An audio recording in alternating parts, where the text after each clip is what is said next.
I am moving to Korea. So let's talk about that. Hey guys, I'm Glow. If you're new here, welcome. And if you're not new, welcome back. I normally make content about gaming, self-care, and how those two can be combined to help you. But today I wanted to talk to you guys about a little something different to kind of welcome you in on my journey of moving to South Korea. So earlier this year, I took a course to get certified for TEFL, which is teaching English as a foreign language. That is what I am moving to Korea to do. I already have a job lined up at a hagwon that is basically a private academy where students go after school to learn more about a subject. So they have science, math, even taekwondo hagwons, and I will be teaching at an English hagwon. So right now I am in the process of getting my visa, which is a pretty long and stressful process. Basically, it starts off, you have to obtain a lot of official documents. You have to have your bachelor's degree notarized. You have to have a criminal background check. And then both of those documents, the notarized diploma as well as a background check, have to get something called an apostille, basically just verifying that document is exactly what you say it is. And it has been confirmed by your state and the United States. It is an accurate document. So I've already gone through that process and I have filled out my application for a visa issuance. So basically, I'm sending all of these documents now, including a copy of my passport, to my school, and they are going to get me a visa issuance number, I'm pretty sure is what it's called. So that is in process. That is getting mailed out to my school in Korea so they can start that process, basically so they can sponsor me for the visa I need so I can start the job. That can take up to 2 weeks, maybe even longer. And then the next process, I get that number and I send my actual official visa application to the South Korean consulate here in the United States. The closest one to me is Atlanta, so that's the one that I'll be sending it to.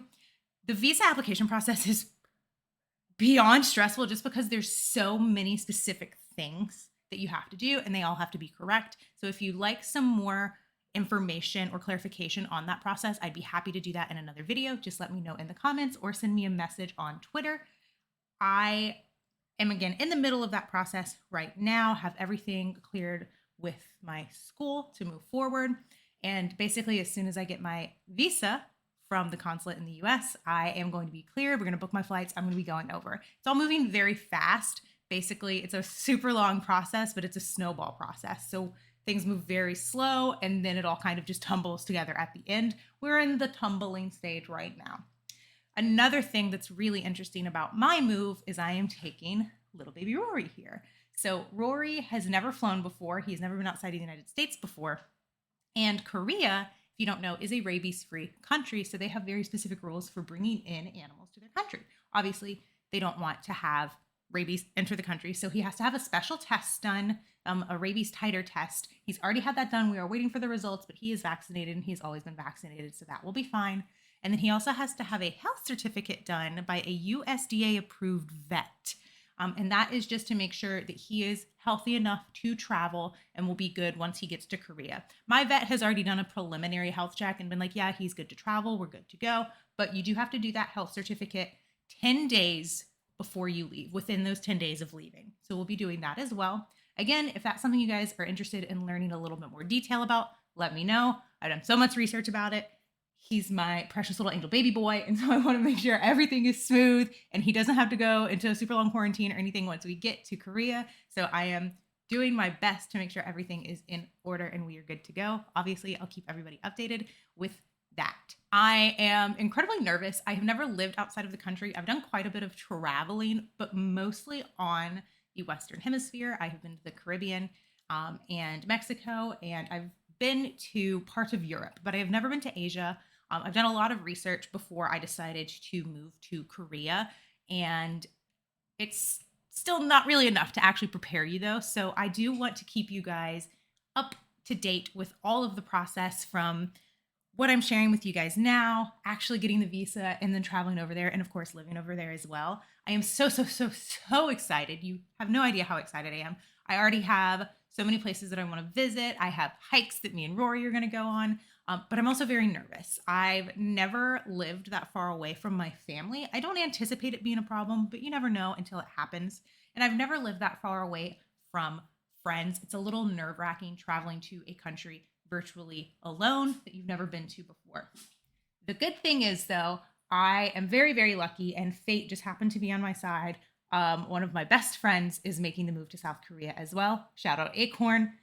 So they are also preparing for the same exact move as me. And I can't tell you how much weight it takes off of my shoulders knowing that I'm going to have somebody over there with me. I would still be going even if they weren't, but it just makes me feel a little bit more comfortable about the whole thing. And I'm very excited for us to get to explore South Korea together and the other regions around there. There's so many places to go to, just around that area. There's Japan, there's Vietnam, there's Taiwan, we're even talking about Nepal. Very excited for all the traveling that we're going to do, and the fact that, again, I don't have to do it alone. I could do it alone, but I don't have to, and that's awesome. Basically, I am in the stages of getting rid of everything. Over the next few weeks, you're probably going to start to see this background empty out a lot. I am selling virtually everything I own. I'm going to Korea in just a couple of suitcases and Rory's crate, of course. And so I'm getting rid of a lot of things. You're going to be seeing my YouTube setup change quite a bit. You're going to be seeing my Twitch setup change quite a bit. And then, of course, there's going to be a little brief hiccup between now and the actual move when I am, traveling to Korea. I'm really excited to share this journey with everybody, and I'd love to hear your thoughts. If you've been to South Korea, if you live in South Korea, I'd love to hear anything that you have to share with me. Basically, I just can't wait to show you guys all of the exciting things that we're getting up to, and wanted to give you a heads up to look out for new videos around this content. And again, if you want to hear more about the visa process, the process for taking a pet into Korea, let me know in the comments or send me a message on Twitter, and I'm always happy to help. Thank you guys so much for watching this video and supporting me through all of this. I appreciate you. And if you like this, make sure you hit the like button and subscribe if you haven't already. I'll see you guys in the next one.